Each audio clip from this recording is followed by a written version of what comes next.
Right breaking చూస్తున్నాం. KTR quash పిటిషన్పై విచారణ వాయిదా పడింది. మధ్యాహ్నానికి హైకోర్టు విచారణ వాయిదా వేసింది. హైకోర్టులో కేటీఆర్ తరఫు వాదనలు ముగిశాయి. ఆ తర్వాత కోర్టు మధ్యాహ్నం 2:30 ప్రభుత్వం తరఫు వాదనలు వినుంది. మరి కాసేపట్లో ఈ వాదనలు ప్రారంభం కానున్నాయి.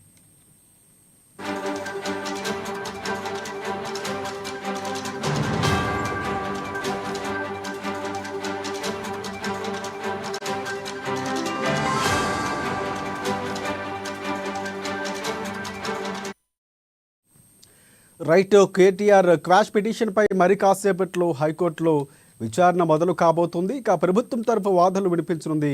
ఇదివరకే కేటీఆర్ వాదనలు వినిపించిన తర్వాత వాయిదా వేశారు జడ్జిలు.